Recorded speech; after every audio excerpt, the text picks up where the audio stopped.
Okay, so the first thing we can look at in regards to rates is looking at a reaction and seeing what is appearing and what is disappearing, or what are we using up and what are we producing.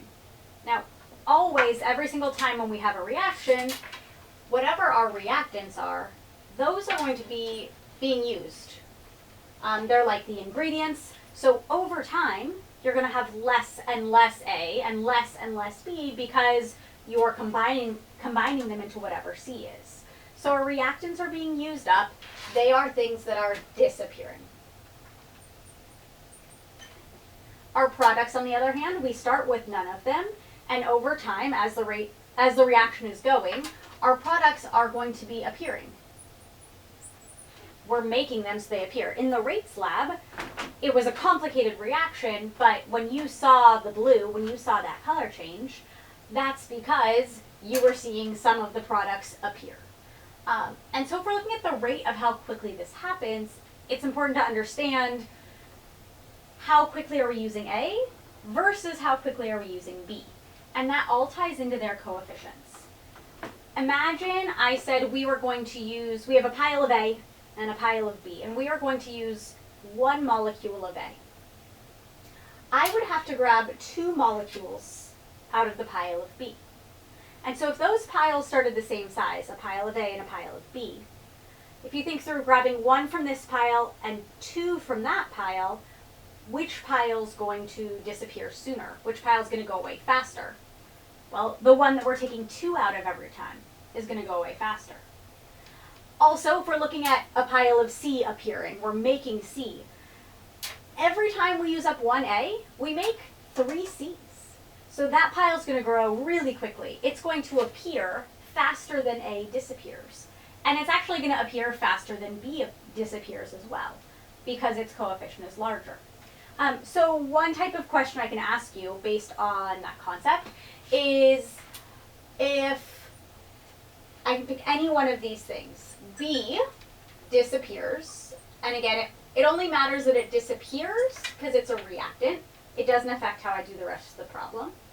If B disappears at a rate of 0.1 molar per second, molar is a unit of concentration per second, so that's why this is actually a rate we're looking over time. I can ask you to find the rate of disappearance of A, and I could ask you to find the rate of appearance of C. Disappearance, appearance does not affect how we do the question. Essentially, that's the rate that B is changing at. We know A is going to change not as quickly because it has a smaller coefficient. We know C is going to change more quickly because it has a larger coefficient. So just like moles, we can go between different elements of the reaction using mole ratios, using those coefficients. You probably learned it, depending on who taught it to you, as multiplying by want over given. So the rate of B is the molarity per second of B.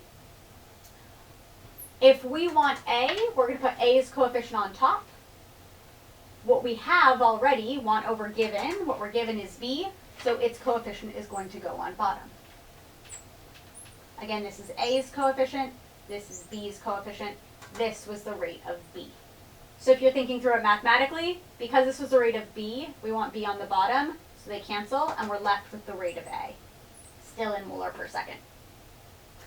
For C, same idea. I could actually use either of these numbers. I tend to use the one in the question just in case I made a mistake earlier, but 0.1 is the rate of B. I want C. I have B. And I would get 0.15 molar per second. If I had used my answer from A to do it, again, not necessary, but just to prove to you that it's the same, well, 0.05, I still want C, but if I'm using 0.05, that's A, so it would be 1, and we would get the same answer. It doesn't matter which. At this point, you're going to stop and you're going to do the questions that are titled Rate of Appearance or Disappearance to Practice, and go from there.